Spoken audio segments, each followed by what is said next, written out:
আজকে আমাদের আলোচ্য বিষয় হচ্ছে হেলদি কার্বোহাইড্রেট। হেলদি কার্বোহাইড্রেটের আগে আমরা একটু কার্বোহাইড্রেট সম্পর্কে জানি। আমরা মোটামুটি সবাই জানি যে আমরা আমাদের সামনে যেটা দিয়ে আমরা ক্ষুধা নিবারণ করি, অর্থাৎ ভাত, রুটি, এটা হচ্ছে চিড়া ইত্যাদি হচ্ছে কার্বোহাইড্রেট।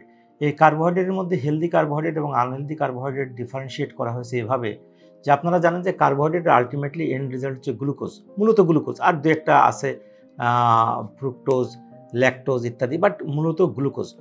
এই গ্লুকোজ অতি দ্রুত যেটি অ্যাবজর্ব হয়, হজম হয়ে, সেটি হচ্ছে আনহেলদি কার্বোহাইড্রেট, যেটিকে আমরা বলি সিম্পল কার্বোহাইড্রেট ফর্ম, যেমন চিনি, গুড়, গ্লুকোজ ইত্যাদি মিষ্টি জাতীয় খাবারগুলোলে।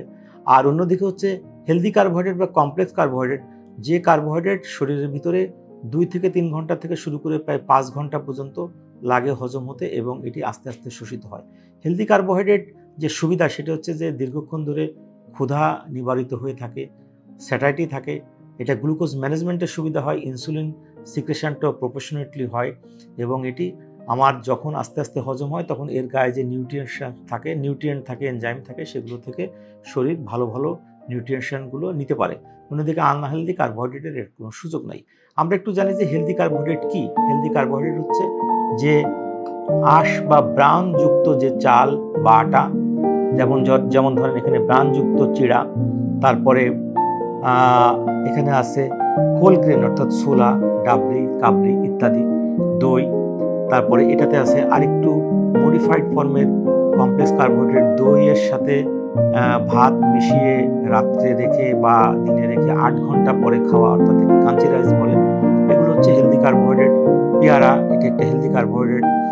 আপেল, অর্থাৎ যে সমস্ত ফলে প্রচুর পরিমাণে আঁশ আছে, যেটিতে অতি সহজে গ্লুকোজটি অ্যাবজর্ব হতে পারে না, সেগুলো হচ্ছে সব হেলদি কার্বোহাইড্রেট। এবার আমরা একটু আসি আনহেলদি কার্বোহাইড্রেট। আনহেলদি কার্বোহাইড্রেট হচ্ছে কোল্ড ড্রিঙ্কস সহ যত রকমের সুগারি ড্রিঙ্কস, সেগুলি সাদা আটা, সাদা ময়দা দিয়ে ভাজা, ফ্রেঞ্চ ফ্রাই, তারপরে যত রকমের ফাস্টফুড আছে, নুডলস ইত্যাদি ইত্যাদি। নুডলস যেমন ধরেন পিৎজা, তারপরে বেকারি আইটেমের ভিতরে সাদা পাউরুটি এবং বেকারি বিস্কিট, এগুলো কিন্তু খুবই আনহেলদি একটা কার্বোহাইড্রেট। আমরা এখন ওট নিয়ে অনেক কথা বলি। ওটের 2টা ধরন আছে। একটি ধরন হচ্ছে এরকম চিড়ার মতো, এটাকে স্টিল কাট বলে, যেটা পানিতে দিলে গুলিয়ে যায় না, সেটি হচ্ছে কমপ্লেক্স বা হেলদি কার্বোহাইড্রেট। আর যেটি পানির মধ্যে গুলে যায়, এটা গুলালে গ্লুকোজের মধ্যে গুলে যায়, এটি কিন্তু আনহেলদি কার্বোহাইড্রেট। আর তাছাড়া আমরা যত রকমের বেকারিতে আরও যেমন দেখি চানাচুর সহ যেগুলো খাবার ডুবো তেলে ভাজা, এগুলো আনহেলদি কার্বোহাইড্রেট অংশ। সো আসুন আমরা আস্তে আস্তে আনহেলদি কার্বোহাইড্রেটকে বাদ দিই এবং হেলদি কার্বোহাইড্রেট খাই, যাতে দীর্ঘক্ষণ পেটটা ভরা থাকে, আমার ওজন নিয়ন্ত্রণে সহায়তা করে থাকে, এবং হেলদি কার্বোহাইড্রেটের ফাইবার অংশ থেকে নিউট্রিয়েন্ট এবং পর্যাপ্ত পরিমাণে পজিটিভ ফাইটোকেমিক্যাল শরীরে শোষিত হয়, এবং আমরা সুস্থ থাকি। সকলে ভালো থাকবেন।